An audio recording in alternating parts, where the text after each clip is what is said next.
Ganesha, Assalamualaikum warahmatullahi wabarakatuh. Selamat sore, salam sejahtera untuk kita semuanya. Makasih untuk kesempatannya nih, teman-teman dari Apriari dan juga Wei Hong. Thank you so much for inviting me as one of the speakers in this great event. Mudah-mudahan kita bisa belajar bareng ya sore hari ini. Emang nggak lama sih, cuman biasanya kan short and sweet ya. Jadi yang pendek-pendek itu justru malah manis ya rasanya. Dan kita akan ngomongin sesuatu yang penting banget nih, apalagi kalau sekarang ya di zaman e-commerce yang udah makin membuncah ini, ternyata ada plus minusnya, ada tantangan baru, ada peluang yang kebuka gitu, dan itu yang kita pengen ngebahas pada sore hari ini. Aku punya waktu kurang lebih 40 menit ya, Mbak Garesha ya, untuk sharing beberapa slide. Mudah-mudahan aku bisa lebih cepat selesainya. Soalnya ini bahaya nih Mbak Garesha nih. Saya kalau udah ngomong biasanya nggak bisa berhenti ya. Takutnya 4 jam bukan 40 menit nantinya. Tambah waktu ya Pak Indra ya. Iya, karena excited banget nih teman-teman udah pada kumpul di sini ya. Oke, tentu aja aku nggak ingin ngambil waktunya Wei Hong nantinya, karena beliau nanti akan sharing sesuatu yang mungkin akan bisa jadi solusi konkret untuk teman-teman semuanya. Nah, saya itu sebenarnya tugas saya sederhana sih, cuma nganterin Wei Hong aja sebenarnya. Oke, so let me begin. Saya izin untuk share slide saya ya teman-teman. Oh ya, karena ini sebenarnya kan ini proses kita dialog ya. Jadi mohon teman-teman semuanya nanti kalau misalnya saya lagi nyampaikan sesuatu, ada pertanyaan, langsung tulis saja di kolom chat. Boleh ya, Mbak Garisa ya? Nah, nanti supaya pas masuk sesi tanya jawab kita bisa cepet tuh ya. Jadi semua orang mudah-mudahan bisa kejawab pertanyaannya. Ya kalau saya bisa jawab, saya akan jawab. Kalau misalnya nanti saya nggak bisa, saya oper ke Mbak Garisa atau ke Wei Hong untuk menjawab. Oke. Oke ya. Baik, mohon izin untuk share slide-nya teman-teman. Nah, ini tadi udah disebut ya, judulnya adalah Reimagining Customer Experience for a New World. Ini menarik banget ya, ada kata a new world. Karena memang sekarang ini kita akan memasuki sebuah dunia yang baru ya, dunia yang namanya post-pandemic. Alhamdulillah kita lihat paling nggak di Indonesia, COVID sudah lebih terkendali, bahkan Pak Jokowi sudah mengatakan kita masuk ke endemi. Kalau kita keluar, selama nggak banyak orang, kita boleh buka masker. Wow, Alhamdulillah, paling nggak tuh awal yang baik lah. Dan sejak awal pandemi pun semua pakar mengatakan bahwa nanti akan ada dunia yang completely berbeda. Namanya post-pandemic world sama pre-pandemic world itu beda banget. Ya, ada generasi baru yang akan muncul, generasi consumer baru yang akan muncul, ada preferensi yang baru, akan ada gaya hidup yang baru gitu. Yang mana nantinya itu membuka peluang bagi banyak usaha, tapi di saat yang sama bisa jadi ancaman bagi mereka yang nggak benar-benar siap. Maka memang udah saatnya sih kita ini ketika memasuki endemi ini untuk mulai reimagining lagi, membayangkan ulang kayak gimana ya kita bisa menghadirkan pengalaman bagi pelanggan kita yang paling optimal, yang paling sesuai dengan kebutuhan saat ini gitu ya, yang lebih relevan dengan the new world ya, the post pandemic world. Dan untuk itu saya izin share beberapa temuan-temuan yang mungkin sebagian dari teman-teman ada yang udah familiar, ada yang baru tahu, dan mudah-mudahan nanti kita bisa kemas menjadi sesuatu yang actionable ya, yang teman-teman bisa langsung eksekusi. Oke, kenalan dikit dulu bagi teman-teman yang mungkin baru ketemu sama saya sekarang. Saya Indrawan Groho, saya co-founder dan CEO dari CIAS, Corporate Innovation Asia, sebuah lembaga konsultan yang membantu perusahaan-perusahaan untuk mengembangkan talenta corporate-nya dalam hal melakukan inovasi. Saya di Commerce di Melbourne University, S2 saya di UI, di bidangnya psikologi, S3 saya di Strategic Managementnya BINUS. Saya juga co-founder dari Kubik Leadership Group yang didirikan 23 tahun yang lalu. Wah, kebayang ya umurnya berapa ya. Oke, nggak apa-apa. Umur dengan penampilan boleh beda ya. Mudah-mudahan penampilannya lebih muda ya, maka mohon izin pakai kaos ya, biar nggak kelihatan umurnya. Langsung aja deh, teman-teman semuanya. Ini ada informasi yang sangat menarik yang aku temukan ini. Ini udah lama sih sebenarnya ya, di hampir 2 tahun yang lalu ya, ketika awal-awal pandemi itu ya. Yang menggambarkan bahwa BCG di sini ya, ini konsultannya yang melakukan riset ini, menduga bahwa begitu nanti kita masuk ke era pasca pandemi, akan ada hal-hal yang itu terjadi pada saat pandemi yang itu akan terus berlangsung. Istilahnya endure. Jadi mungkin dulu udah ada, tapi terakselerasi dan itu terus ngebut, nggak akan mundur lagi, nggak akan lambat lagi. Atau bahkan yang dulunya nggak ada, gara-gara pandemi jadi ada dan akan terus ada gitu. Tapi ada sebagian yang ya itu kejadiannya cuma di pandemi doang gitu. Pandemi selesai ya balik lagi kayak dulu gitu. Dan kalau kita lihat di 5 item di sini, kita lihat bahwa e-commerce acceleration itu yang ada di bawah. Jadi more likely to endure. Kita tahu bahwa selama pandemi e-commerce itu booming. Kenapa? Karena orang nggak punya pilihan. Orang nggak bisa lagi belanja ke brick and mortar shops. Mall ditutup, ruko ditutup, toko ditutup. So everybody stuck at home dan harus belanja menggunakan aplikasi online-nya gitu. Dan itu membuat e-commerce menjamur. Yang tadinya orang nggak ngelirik e-commerce terpaksa akhirnya buka e-commerce ya, buka website-nya, toko online-nya atau masuk ke marketplace gitu. Tiba-tiba menjamur. Dan ini ada positif, ada negatifnya ya. Bagi teman-teman yang menjadi pelaku e-commerce atau yang menjual produknya menggunakan saluran online, plusnya adalah akhirnya lebih banyak masyarakat yang udah familiar untuk belanja secara online.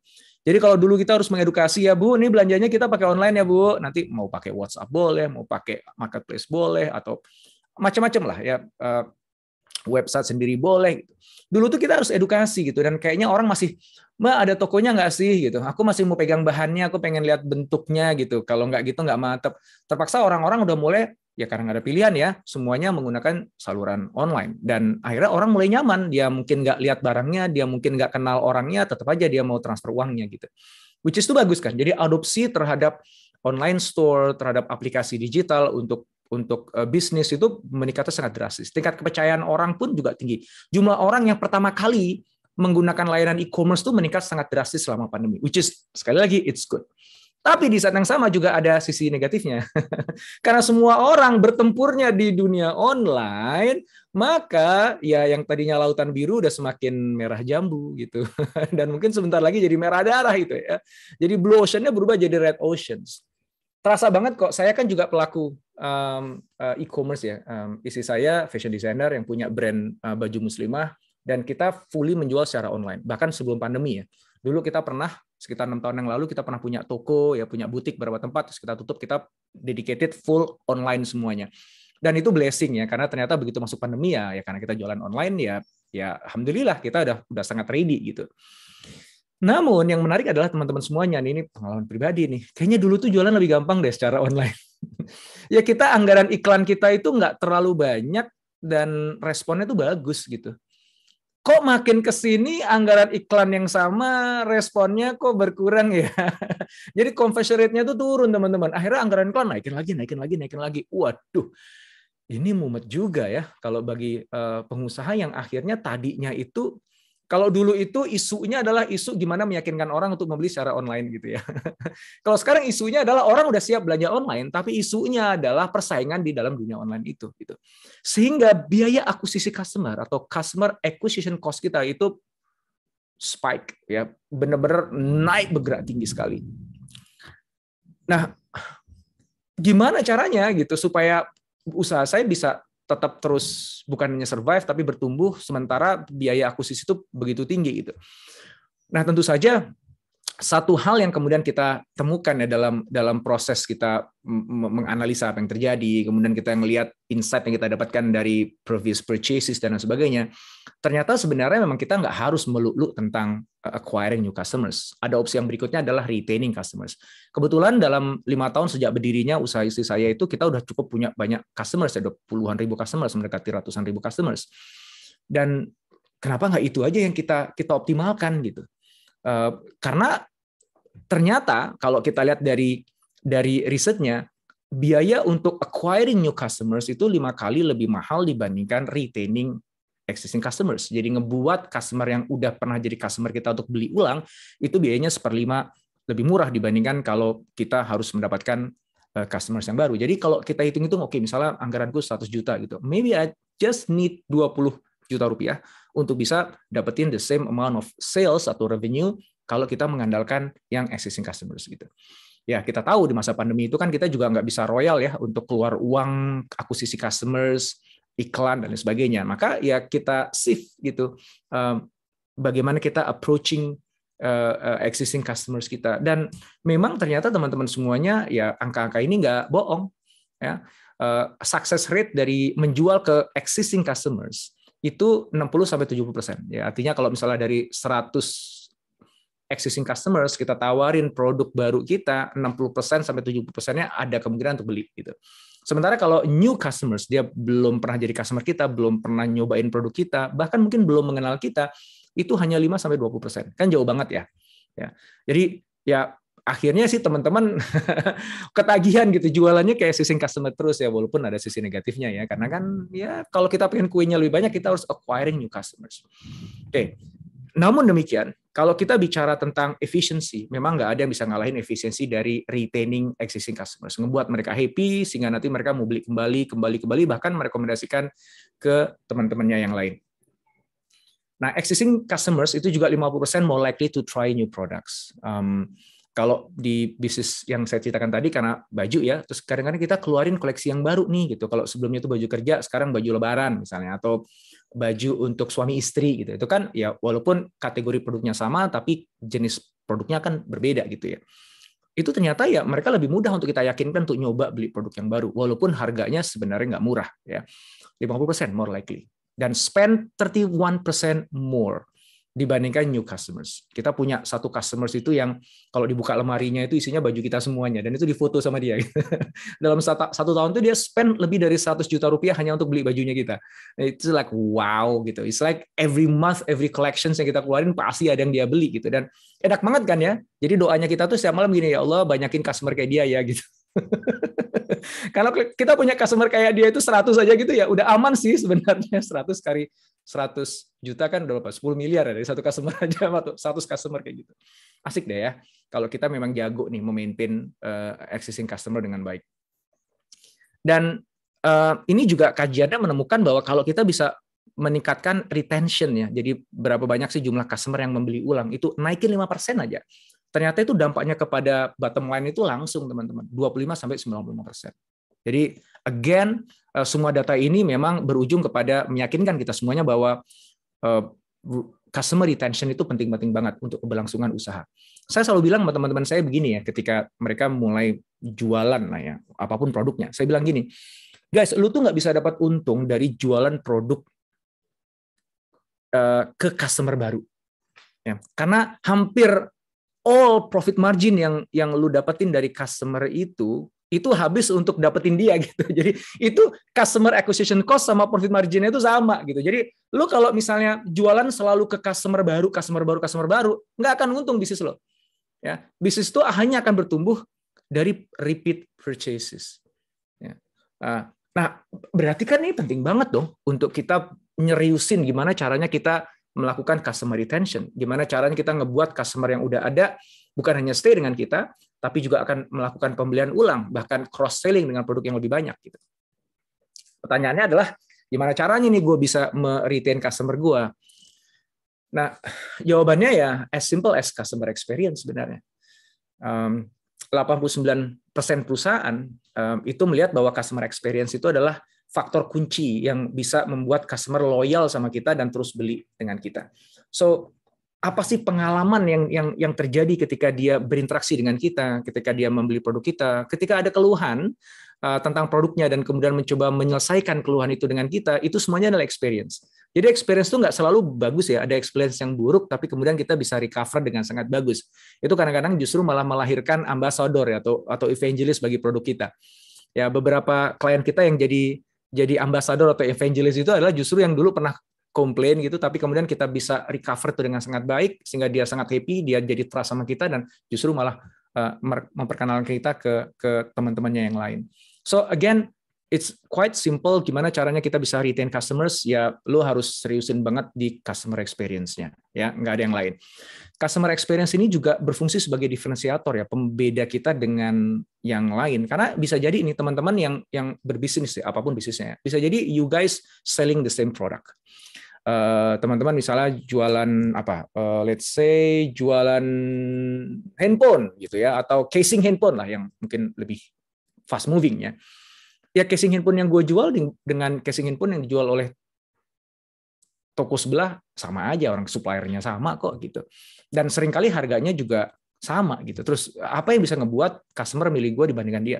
Dan lucunya dengan casing handphone, kita mungkin beli handphone tuh sekali dalam 2 atau 3 tahun ya. Casing handphone bisa 2-3 bulan kita gonta-ganti gitu. Ya, so peluang untuk ada repeat purchase-nya kan tinggi. Ya kan? Nah, kan yang kita pengen gini. Begitu satu orang beli casing handphone ke gue, ya next time dia mau beli casing handphone lagi ya ke gue lagi. So dalam 1 tahun dia akan melakukan purchase mungkin sekitar 4-5 kali ke gue, satu customers. Nah, yang gue pengen kan gitu kan, jangan sampai dia akhirnya nyasar ke tetangga dan akhirnya stuck di sana gitu. Mungkin pernah nyoba ke kita, ya dia dapat yang dia mau, tapi experience-nya nggak bagus, akhirnya dia nyoba ke tempat yang lain, dan akhirnya ya kekunci di yang lain, kan kita nggak ingin ya. Jadi akhirnya customer experience itu benar-benar jadi diferensiator. Dan kalau teman-teman jual produk yang tidak terlalu sifatnya komoditi, ya, yang itu memang dari sisi harga relatively bukan sesuatu yang murah lah ya gitu. Dan untuk bisa memutuskan beli itu perlu pertimbangan yang panjang ya, misalnya beli mobil, ya beli handphone juga salah satunya, itu kan nggak murah dan butuh pertimbangan agak panjang itu sebelum dia memutuskan itu. Orang itu pada akhirnya keputusannya tidak semata-mata hanya kepada fungsi dari produknya atau harganya saja. Aspek emosional itu lebih berpengaruh di situ. Ya. Karena kalau selisih harga misalnya, ya kita mau beli handphone harganya 10 juta gitu. Selisih harga 100-200 ribu kan yang ngefek kalau handphonenya harga 10 juta kan. Nah yang ngefek tuh apa gitu? Yang ngefek itu ternyata adalah experience yang dialami ketika dia berinteraksi dengan si penjualnya. Dari awal dia mengenal produk itu, sampai dia melakukan consideration, sampai kemudian ada purchasing decisions, sampai payment, sampai kemudian menggunakannya, dan kalau misalnya ada komplain, ya terusannya kayak gimana lah gitu ya. So the whole customer journey itu menjadi experience yang menentukan dia. Kalau dia udah suka di awal dan akhirnya dia melakukan pembelian itu dan dia terus suka, maka more likely dia akan selalu kembali. Dia merasa part of the family. Gue ini bukan cuma dianggap sebagai customer yang dipelorotin duitnya gitu. Gue dianggap saudara, gue dianggap teman, gue dianggap keluarga di sini. I feel belong di sini. Wow, kalau itu sih udah pasti retention akan sangat tinggi ya. Dan sekali lagi selisih 100-200 ribu bagi produk yang dijual yang harganya mahal, it's not really akan menjadi blunder lah. Artinya gini, itu nggak akan menjadi sesuatu yang akan menghambat orang untuk beli lagi hanya karena perbedaan 1-200 ribu. Ya. Nah, yang lucu adalah gini juga nih. Kadang-kadang nih dia jual lebih murah gitu ya 100 ribu, tetapi experience-nya ternyata nggak oke gitu. Jadi ribet lah, kemudian juga sempat dikecewakan karena informasi yang diberikan ternyata salah, walaupun dia kemudian memperbaikinya, tapi kan tetap aja kita udah merasa dikecewakan duluan gitu. Bisa jadi ya udahlah, gue nggak mau sama lo deh gitu. Walaupun sebenarnya di toko ini gue bisa ngirit 100 ribu gitu. Nah itu the power of customer experience. Barangnya sama, gue bisa beli dari toko mana saja gitu. Tapi kenapa gue milih ke toko ini bukan yang ini? Ya seringkali adalah customer experience ya. Dan kalau kita bicara tentang harga tadi ya, ini kajiannya menemukan bahwa 62% customers itu willing to pay more. Dia mau kok bayar lebih untuk dapetin service yang lebih baik. 62%. 69% willing to pay more for greater convenience. Kalau lebih enak, lebih nyaman, lebih asik sama lu, nggak apa-apa deh gue bayar agak mahal. Nah, jadi yang tadi aku ceritakan itu bukan semata-mata Indra Nugroho atau bukan tebak-tebakannya Indra Nugroho, tapi itu hasil risetnya begitu kok. Nah, so artinya kita bisa dengan PD mengatakan bahwa yes, customer experience emang sesuatu yang benar-benar penting. Bahkan harga bisa dikalahkan dengan customer experience. Ya. Dan dengan sekarang ini teman-teman semuanya, di mana orang itu udah sangat dimudahkan untuk belanja, untuk consuming products atau services, maka ada ekspektasi yang naik teman-teman. Ya gue expect misalnya gini, kemarin saya ngasih seminar di perusahaan asuransi gitu ya. Saya bilang nih ada riset dari Accenture yang mengatakan gini, sekarang ini orang itu berharap mendapatkan layanan dari perusahaan asuransinya sama dengan ketika dia beli pulsa. Jadi dia menyamakan atau menggunakan standar ketika dia berhubungan sama perusahaan telkonya. Gue mau beli pulsa, gitu ya. Gue mau download app. Ya segampang itu, secepat itu, dan seconvenient itu gitu. Ya masa asuransi gue misalnya mau klaim gue harus pakai dokumen ini, gue harus ketemu sama klien, gue harus ketemu sama ini. Lu gimana sih hari gini gitu ya. Nah, itu yang ngebuat akhirnya memang people starting to put value di simplicity, di kemudahan, di kenyamanan gitu. Apalagi kalau yang ada jual adalah luxury products ya, seperti handphone itu udah luxury products sekarang. Ya itu udah menjadi sesuatu yang wajib lah hukumnya. Oke. Nah, ini ada yang menarik nih teman-teman semuanya. Ini adalah 7 hal kunci yang penting dalam retail. Jadi kalau teman-teman bisnisnya retail, 7 ini tuh penting banget. Dari payment, bagaimana proses pembayarannya, navigation, berarti bagaimana customer itu mencari produk Anda. Jadi misalnya ya kalau di toko itu produknya kan banyak. Nah, itu nyari produknya ada apa enggak. Misalnya tadi casingan dibuka satu-satu, itu namanya navigasi. Kalau online ya bagaimana dia menggunakan website-nya gitu. Klik dari sekian banyak produk, dia filter, dia cari gitu. Itu navigasi. Inventory ya bagaimana kemudian memastikan bahwa ketika ada permintaan ya barangnya ada gitu. Bisa langsung dikirim kalau misalnya online. Kalau offline ya dia ada stoknya di toko. Ultra convenience ya sejauh mana mereka benar-benar nyaman, asik, enjoy dalam prosesnya. Produk touch and feel, kalau dia bisa misalnya beli handphone, dia bisa nyobain langsung, kecepatannya gimana, buka browsernya kayak gimana gitu ya. Itu ada touch and feel-nya. Immersive explorations, dia merasa menjadi bagian dari experience besar yang dihadirkan oleh produk itu. Jadi misalnya kalau aku beli sepatu, terus aku datang ke tokonya, ternyata di sana ada event maraton gitu atau enggak lari malam hari gitu kan, wah gue ngerasa menjadi bagian dari komunitas ini. Itu tuh adalah ada immersivity terhadap brandnya itu.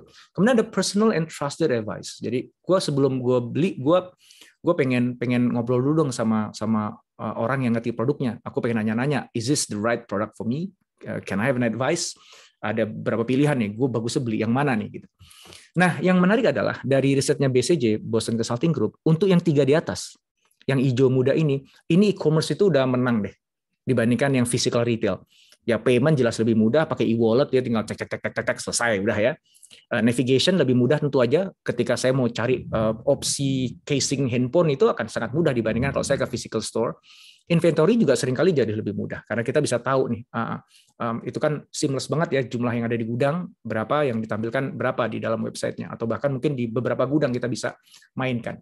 Yang di bawah yang hijau tua ini sebenarnya e-commerce belum cukup jago memainkan di sini, sehingga retailer yang fisik itu masih punya peluang untuk menang ya. Kalau misalnya customer harus milih apakah gue belinya online atau gue belinya offline. Nah, however, kalau kita lihat yang ada di sini, pertanyaannya kan gini, gimana caranya gue bisa making this available di website gue atau di app gue? How can I deliver ultra convenience experience? Gimana gue bisa dapetin personal and trusted advice?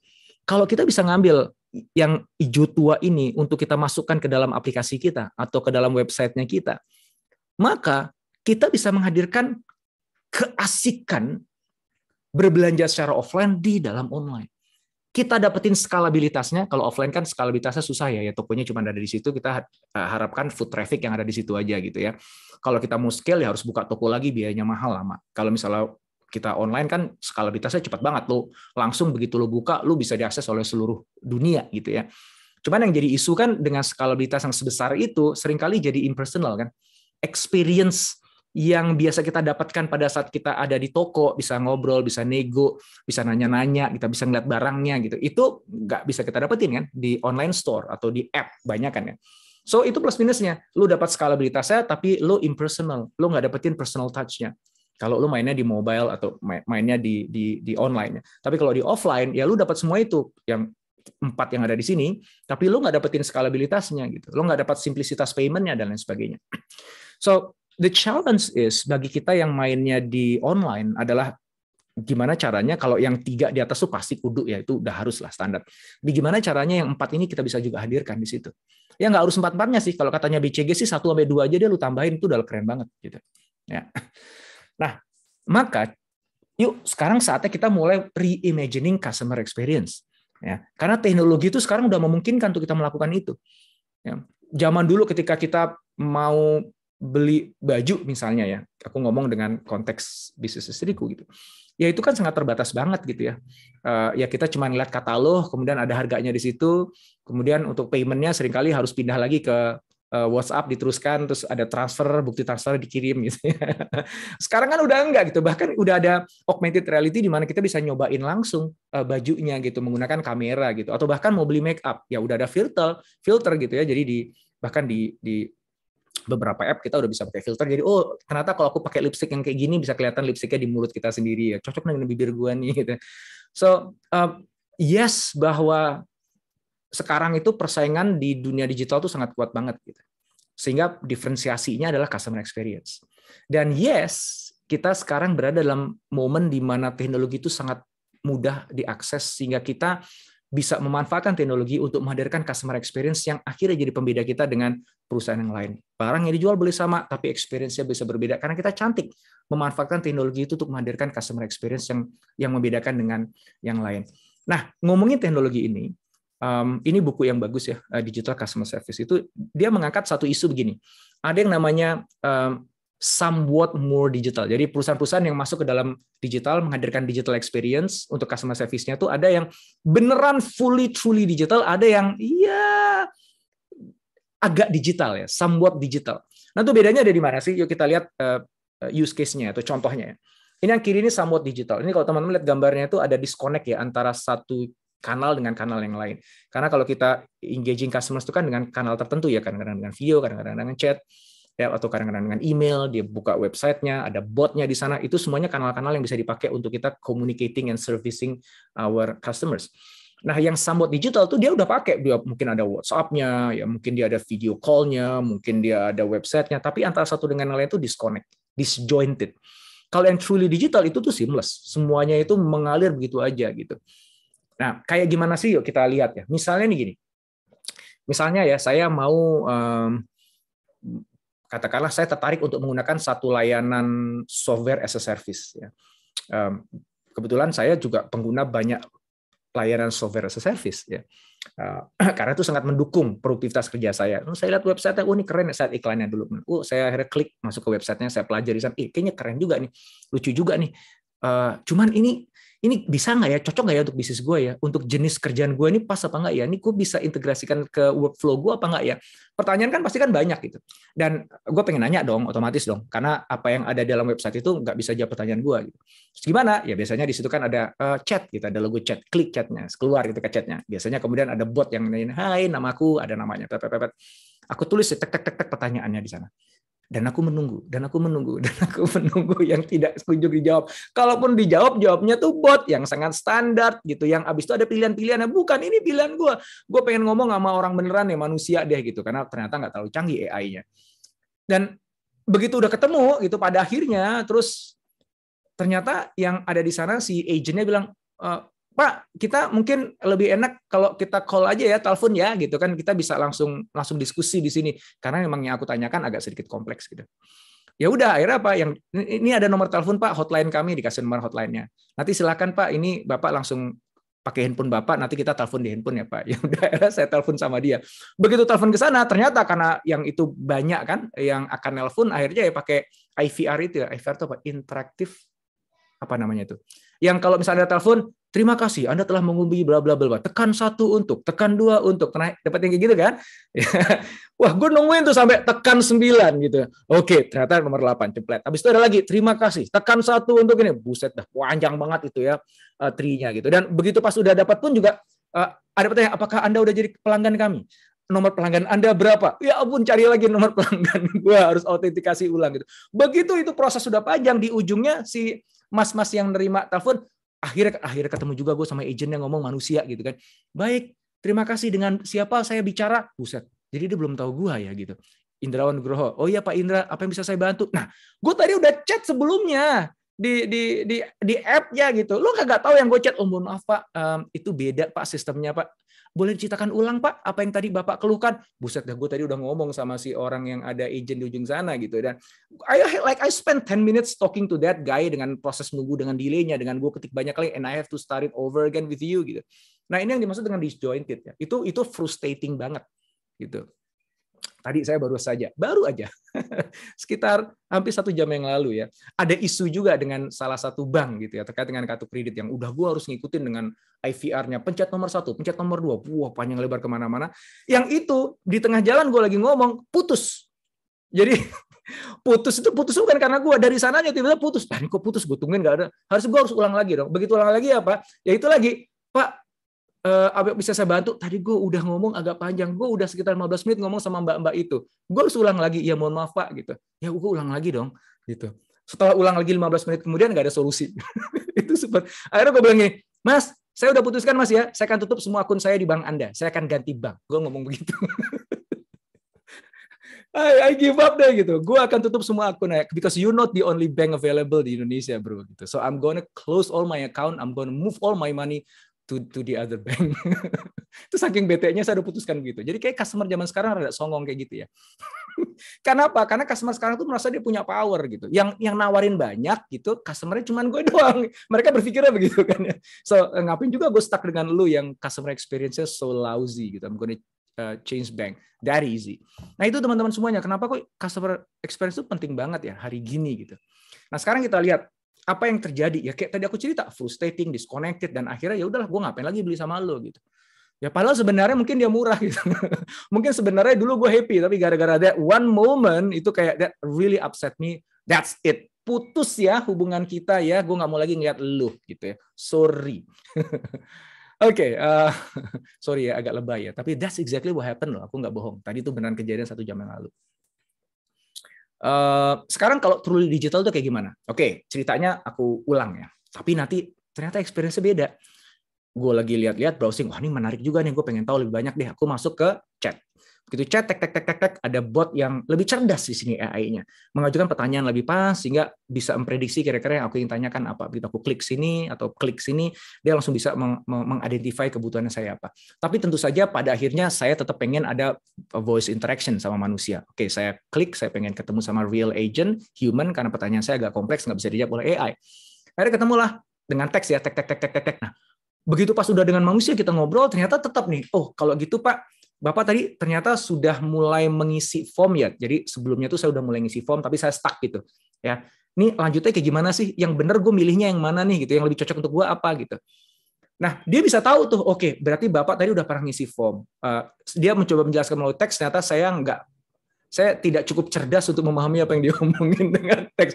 Akhirnya dia menyarankan, Pak, boleh nggak nanti kita ngomong langsung aja Pak ya? Gitu. Dan dia nggak ngasih nomor hotline. Dia bilang, Pak, klik aja tombol di bawah tuh ada, Pak.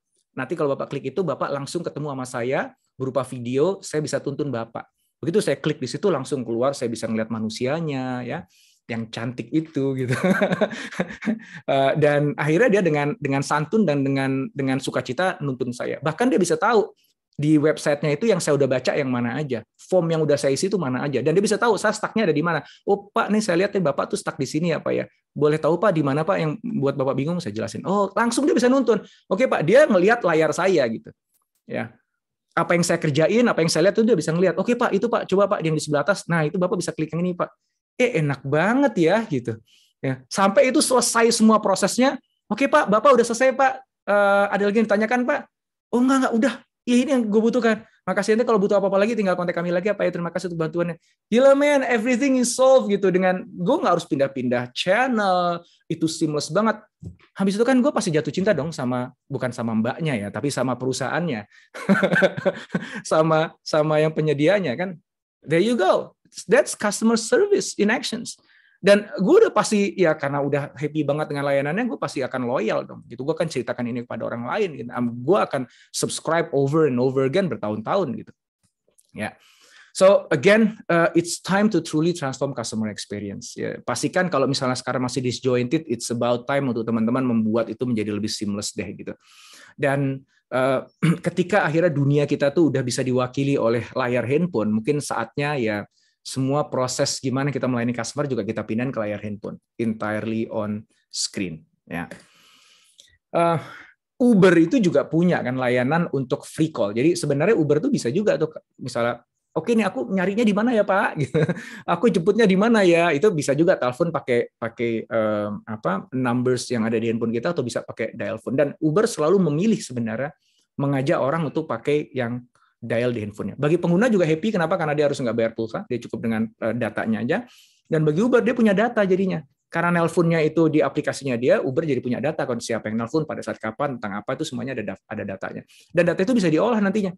Dan yang menjawab teleponnya bisa tahu konteksnya apa. So, ketika itu semuanya ditaruh dalam satu tempat yang sama, kita akan kaya akan data terkait si customer itu. Dan data itu ketika kita kumpulkan itu akan jadi big data yang kita bisa olah, kita bisa analisa untuk making better decisions about customers. Ya. So 3 hal ini yang harus kita hadirkan teman-teman, ada rich collaborations, rich communications, rich automation. Rich collaborations itu artinya ya ketika kita ingin melayani mereka menggunakan aplikasi kita di digital ya kita harus bisa tahu betul dia sekarang lagi ngerjain apa, konteksnya itu apa, masalahnya ada di mana, sehingga kita bisa memberikan solusi itu yang tepat pada sasaran. Risk communication, customer kita tuh ada di mana, dia biasanya menggunakan apa, ya kita temui di tempat mereka biasa belanja. Ya, bukannya kita paksa mereka untuk ngikutin polanya kita. Ya, kayak lucu banget nih ngomongin bank lagi nih. Siapa yang sering ditelepon dan ketika ditelepon disebut nama lengkapnya? Oh, selamat siang. Apakah ini dengan Bapak Indrawan Nugroho? Nah, udah tahu gua, pasti nawarin KTA. Pasti nawarin pinjaman, kan gitu kan. Jadi lu udah kebaca gitu loh strategi lu, kenapa kalau ganti sih gitu ya. Dan lucunya adalah ketika dia nawarkan sesuatu, saya bilang, oke, saya tertarik tapi nggak saat ini, Mbak. Maybe one day I would need this. Can I have your phone number? Aku bisa minta nomor telepon Mbak nggak? Atau ada link nggak? Atau ada brosur nggak? Yang aku akan bisa kontak Mbak, begitu aku butuh. Kayaknya siapa akan butuh, but not now. Itu apa yang terjadi? Dia maksa, harus sekarang Mas, harus sekarang gitu. Kenapa harus sekarang sih? Gue butuhnya ntar, kenapa harus sekarang? Ya soalnya sekarang programnya cuma ada ini doang. Ya mohon maaf kalau gitu. Ya saya butuhnya nggak sekarang gitu. Gini aja deh, kasih nomor telepon. Nggak bisa. Loh, kenapa nggak bisa? Harus kami yang nelpon. Lah gimana kok harus kami yang nelpon? Lu pas gue butuh, gue mau reach out to you nggak bisa. Nggak bisa. Kenapa bro? Gitu. Ya karena emang sistem kita di sini harus kami yang nelpon Pak. Direkam dengan kayak gini Pak. Yaudah deh gini deh, gue ke cabang deh. Cabang mana yang bisa bantuin saya? Oh mohon maaf Pak, di cabang kita nggak nyambung Pak. Programnya mungkin agak beda dengan cabang Pak. Gue bilang buset nih orang nih. Lu hidup di zaman mana sih? Gila mati gue gitu. Gue customer dan more likeliness-nya gue bakal pakai itu jasa ada gitu. Cuman nggak sekarang aja gitu. Mungkin bulan depan, mungkin 2 bulan lagi gitu. Oh mohon maaf Pak, nanti kalau gitu 2 bulan lagi kami telepon Bapak ya. Gubrak dalam hati gue. Loh. Itu bang gede loh yang lagi teriak digital transformations gitu. Ya itulah dia ya. Jadi saya termasuk customer yang suka frustasi gitu. Kenapa? Karena gue tahu sebenarnya ada best practice-nya gitu. Dan lu kok geblek banget nggak pakai itu. Oke, kayaknya cukup saya curhatnya ya teman-teman. Nanti berbahaya nggak selesai-selesai. Oke. So, waktuku tinggal 3 menit lagi nih. So, I'm going to go through quite quickly ke belakang ini ya. Pertanyaannya gini, kenapa kok perusahaan-perusahaan itu, kan udah jelas ya, kayak tadi aku cerita ya, sebenarnya teknologinya udah ada bro. Gitu. Terus lu kenapa nggak pakai teknologi itu aja yang bisa ngebuat yang aku ceritain tadi itu ya, customer experience yang seamless tadi itu bisa kejadian, itu teknologinya udah ada. Pertanyaannya kenapa lu nggak adopsi itu? Ya, ternyata ada beberapa mitos nih. Mitos pertama adalah ya digital customer service ya atau digital transformation itu kan biasanya automation gitu. Pokoknya yang kita automate semuanya di bot gitu. Ya. Enggak juga sebenarnya. Human touch itu sangat-sangat dibutuhkan. Cuman human touch yang di-enable oleh teknologi. Bukannya human-nya digantikan fully dengan robot gitu. Jadi biarin robot melakukan apa yang robot jago lakukan. Dan biarkan manusia melakukan apa yang manusia jago lakukan. Being human. Ya kayak saya tadi, gue udah AI-nya udah lumayan bagus, tapi gue pengen ketemu orang gitu. Gue pengen dijelasin langsung gitu. Ya, berarti kan ada kebutuhan gue akan orang. Tinggal gimana teknologi bisa enabling human interaction itu dengan simple, lebih mudah, lebih efektif, lebih efisien. Ya, baik dari sisi biayanya ataupun dari sisi experience si pelanggan. Ya, nah banyak kok gitu ya yang bot bisa lakukan untuk itu ya, yang bukan berarti meniadakan manusianya. Nanti mungkin Wei Hong bisa cerita lebih banyak ya kalau kita menggunakan case study-nya Sandberg nantinya. Myth yang kedua, making customer service fully digital itu kayaknya susah ya, kayaknya mahal deh. Yang masih data digital itu bakalan mahal deh. Pertama, mahal murah itu ada itu relatif ya. Tergantung misalnya gini, 1 miliar mahal nggak? Ya kalau dari 1 miliar gue bisa dapetin 100 miliar revenue in 1 month kan it's cheap gitu. So again it's depend on how you see things gitu ya. Susah nggak? Nah, kalau susah ini juga susah sih sebenarnya ya. Kenapa? Karena ngebuat semua aplikasi yang nyambung satu sama lain itu kan nggak gampang ya. It's not easy. It's quite hard. Cuman menariknya zaman sekarang teknologi itu udah canggih sehingga kita bisa ngakalin itu. Teman-teman pasti pernah ada build or buy gitu. Karena kita buy aja, pakai aja yang udah ada aja gitu kan. Kenapa nggak pakai WA aja sih, kan WA udah ada. Kenapa nggak pakai Zoom aja sih, kan Zoom udah ada gitu kan. Oke, cuman kalau kita pakai itu mungkin kita jadi nggak punya keunggulan kompetitif kali ya, atau disjointed kali ya gitu. Atau mungkin nggak exactly seperti yang kita inginkan experience-nya, karena ya beli jadi, beda dong dengan go tailored gitu. Tapi kalau go tailored kan mahal, biayanya kan lama gitu. Nah ini ada yang menarik ya, jadi dengan teknologi API sekarang itu sebenarnya kita bisa kita bisa buy yang udah ada. Jadi jangan ngapain juga lo buat chatbot sendiri, ngapain juga lo buat messenger app sendiri, ngapain juga lo buat fitur video call sendiri. Lama, susah, belum tentu berhasil, maintenance-nya berat. Ya udah kita beli aja yang udah ada, yang itu nanti kita sambungin dengan API, nyambung ke app-nya kita. Setelah kita beli sesuai dengan kebutuhan kita, baru kita bisa build yang itu sangat khasnya kita gitu. Ya, oke, aku nggak akan ngomong terlalu dalam ke sini selain nggak ada waktunya. Saya juga nggak mau so tahu. Yang lebih tahu akan ada nanti yang akan ngomong setelah saya, dia akan jelasin dengan lebih benar dibandingkan saya ngomong. Intinya adalah banyak cara untuk kita buat lebih efisien nantinya dengan API tadi ya, time to marketnya lebih cepat. Kita nggak harus buat dari awal, pakai aja yang orang udah ada, tinggal nanti kita package dengan cara yang berbeda. Kita bisa fokus pada apa yang membuat kita hebat ya, nggak harus kita ngurusin hal-hal yang itu sifatnya bukan kekuatannya kita. Kita bisa mengurangi risiko dan scope-nya kita bisa kelola. Kita bisa adjust sesuai dengan capability kita pada saat itu. Baru nanti makin ke belakang kita bisa gedein lagi gitu ya.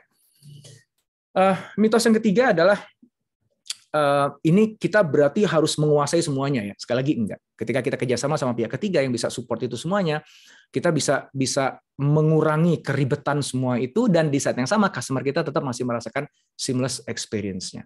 Ya.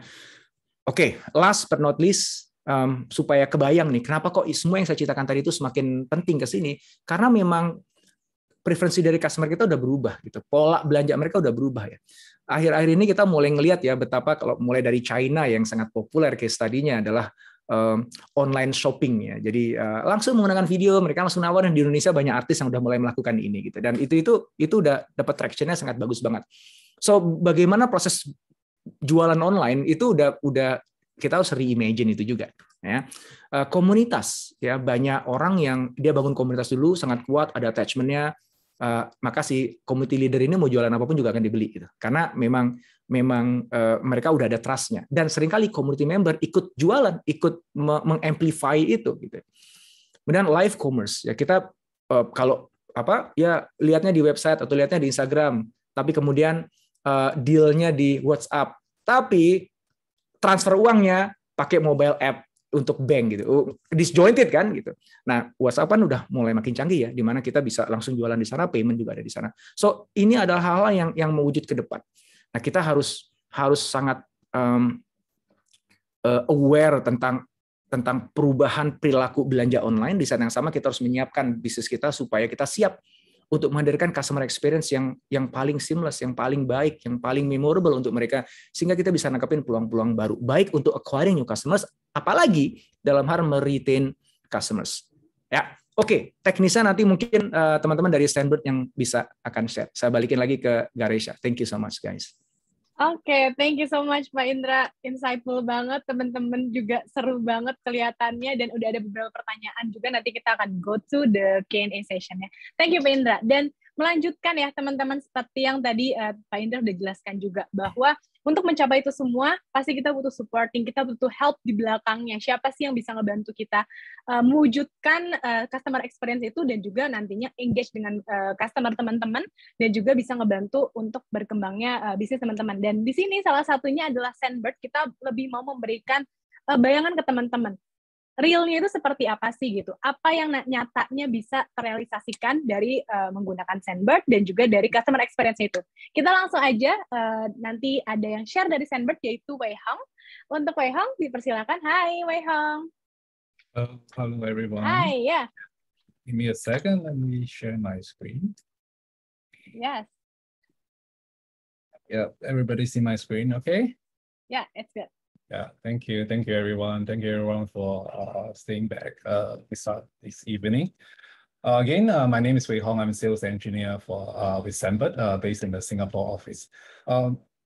Earlier, you have heard about what Pak Idarwan talks about, how customer retention and how you can use CX as a differentiator for your business, right? For the next 10 minutes or so, I would like to present you, how you can do that, right? And that's where our Stanbirds come into the picture. So for those of you who may not be very familiar with Stanbird, so Stanbird is the conversation platform for mobile apps, right? So at Stanbird, we primarily focus on building connections, interactions, and engaging with users, right? So how do we do this, right? So we do this by enabling our customers to easily embed real-time communication capability into their mobile or web application. So at Zenbird, we have 3 products which sit on top of one common Zenbird platform. Our primary and our flagship product is our Chat SDK and API. So since our company founded in 2016, so Chat is always a product that we are really focusing on, and we are razor focused on developing this Chat product for our customer. And next is our Zenbird Core product. Right? So this is our voice and video product. It primarily provides high quality one-to-one group calling features, and also advanced features like screen sharing. And the last one is our Zenbird Dash product, so which is an extension of our Chat product, but it focuses on embed multi-channel agent-based support into the applications. And really beyond just enabling our customer to have these communication channels, what we really want to achieve is to ensure that we provide an infrastructure that's scalable, reliable, and secure to our customer. Now let's switch gears a little bit and take a look at some of the core target vertical that Zenbird tends to focus on, and those that we sell into, and some of the primary use cases that our customer built using the capability provided by our platform. Let's look at the first one, the digital healthcare. Right, so this vertical comprises a few segments. For example, telehealth, telemedicine, and also wellness and coaching. Right. So the issue with these segments of a customer was that the very fragmented communication experience that spread across email, SMS, and phone call, for the entire journey from them booking an appointment, right, getting a consultation with a doctor, and also the subsequent follow-up. Right. So this really create a very frustrated experience for patients, even for doctor, and also the healthcare administrator. It reduces the user engagement and the overall operational efficiency. So with Zenbird, our customer can build a HIPAA compliant chat for doctor and patient, right, nurses and patient, and even coaches with patient across all devices and platforms. Some of our more prominent customer in the space include Livongo in US, right? So they provide coach to patient chat for chronic medical condition like diabetic, high blood pressure, etc. Doc Planner is another customer based in the EMEA, but they operate worldwide, and also Practo in India for doctor and patient chat. Moving on, next is a vertical in marketplace, right? So if you really think about it, the primary objective for the online marketplace provider is to connect the supply side and the demand side, which we really usually normally refer to as buyer and seller. So it's really easy to see why providing this buyer and seller to communicate via chat has become a very essential component of the business. And marketplace really, they build chat to facilitate a more fluid communication experience in order to accelerate the business conversion and the transaction. So this will not only helps to increase more sales, right, boosts the user engagement and retention, right. It also build a kind of transparency and trust between the seller and the buyer, right. So if you look at our customer base, we cut across customer in various space, in B2B, B2C, and also C2C space, right? So one of the key customer, you probably recognize it from the logo, will be Traveloka in Indonesia, where whenever you have a chat with the customer service, or you are engaging with a conversation with their airport transport, and also with if you watch their live streaming where they have travel partner, they have celebrity, or influencers to sell in the live events, and also provide the live chats. So those are the type of communications that Traveloka use, and those are powered by Zenbird, right? and also Carousell in Singapore, right? So you're familiar with Carousell. They are a C2C secondhand or even new product marketplace in very popular in Southeast Asia. The next is on-demand, right? So on-demand, think of it like Uber, right? So they are probably one of the earliest on-demand applications that many of us are very familiar with, right? So ever since then, this on-demand space has expanded rapidly to cover a very diverse set of consumer needs. For example, food delivery, grocery delivery, home repair service, and many others. So in an ideal situation, the on-demand experience require validated communication. Like for example, you order a food, right? And then 30, 40 minutes later, the food appear at your doorstep. So there's very zero frictions, no communication error, no order mistake, right? But in reality, when the on-demand experience wasn't so ideal, right? There's always a need to settle things like, for example, arrange pickup location, drop-off locations, informs the on-the-road delay due to traffic and things like that, right? So with the in-app messagings, it provides a convenient and easy way, right, for the party to coordinate and communicate directly, right? So be it driver to rider chat, customer to the delivery partner chat, and even customer support chat, right? So if anything goes wrong, they can easily reach out to each other. And if you look at it from the business perspective, right, business owner perspective, this also leads to fewer booking cancellation and a much better post-order experience for their customer. Next vertical is community, right? So community apps or platform, they focus on bringing people together around a shared interest, passions, or even hobbies, right? So deep social engagement is a very integral part of the community app. And Sendbird enables our customers to continue connecting and building this kind of bond between and among all the users in the platform.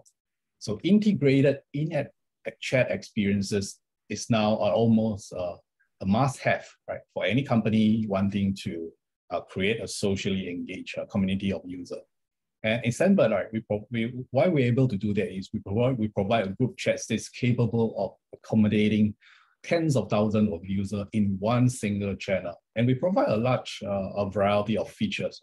One of them is the moderation feature, right? Because if you really want to provide a safe, a healthy, abuse-free space for your user to engage, right? And one of the large customers that we have is Reddit in US. So I believe everyone is probably familiar with this community platform, right? That's operated worldwide. And if you notice, if you have to use their subreddit chat, group chat, and that is powered by Sendbird.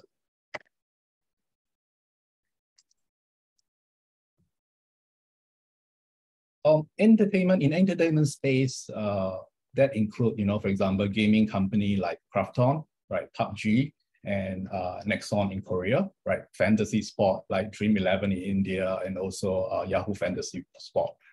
And popular use case in entertainment, right, include, the game player chat, and also the gamer lobby chat, right. And the other segment of this entertainment are now become very popular is the live event streaming, right? So live chat provides the perfect solution for audience to engage and retention, especially during, for example, the live sporting events or a live concerts. And also the data collected from the real-time conversations can also be a very valuable insights for the brand to gather feedback on how the audience are responding to their content.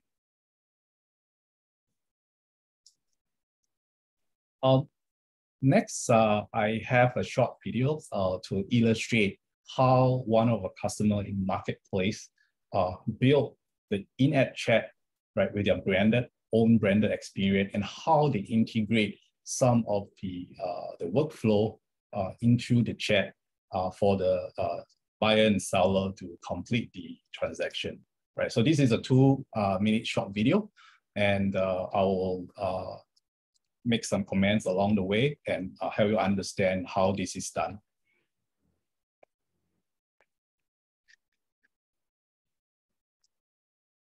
Right. So in this marketplace example here, video here, we have two persona here. So one is the buyer and one is the seller, right? So the buyers are looking at on the marketplace and just looking through the apps, and he found something like a Nintendo controller that's really interested in, right? So what this marketplace at how this marketplace at build the chat is they actually incorporate the chat, right, into the mobile app. So with a click of a button or the chat button, the user is able to start communicating with the seller, right? So he can tell the seller that he's interested. So as soon as he sends the message, the seller will receive a notification. And seller will be able to see all the messages that come in from the buyer.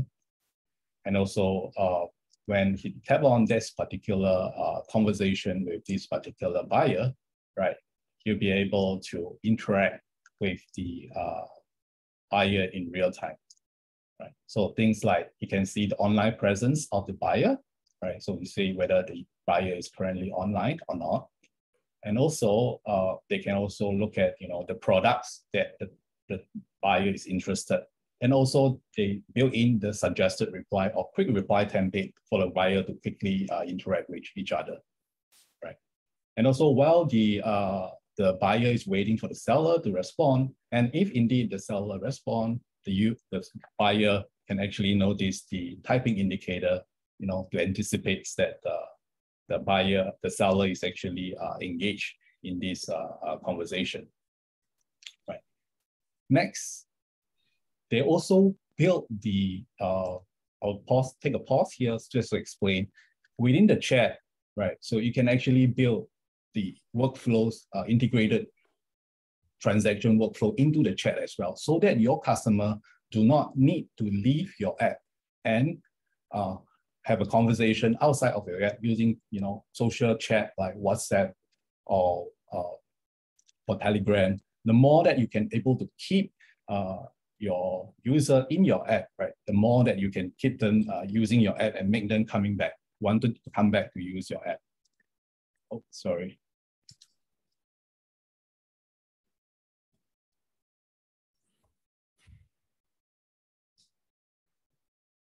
I'll fast forward to the sections where we talk about the transactions. Yeah.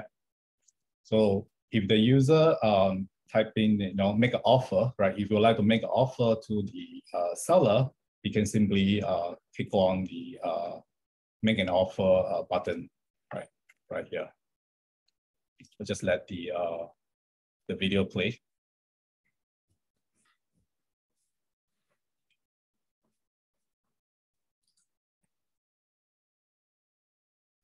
Right here, right? If you want to make an offer, by click of a button, this workflow is all happen within the chat, right? So now he can make an offer to the seller and can submit the offer right away, straight away in real time. The seller will receive this notification, right, that the buyer has made an offer, and he can accept the offer right away. And all these information are contained within the chat, right, for later reference. And the user doesn't even have to go outside the app or even another page of the app to actually complete this transaction, right? So this is how powerful it is, right, to build an in-app communication, right, within your own branded application. And you can consolidate all your communication in one place, and those conversations provide you a very valuable conversation insights that you can later use to improve your app and customer experience. Yeah. So with this video for marketplace seller and buyer chat, I'll conclude my session here. Right. I think I overrun a little bit. Right. Thank you for your time. And if you're interested to find out more, visit www.sembert.com, and please feel free to ask any questions later in the Q&A session.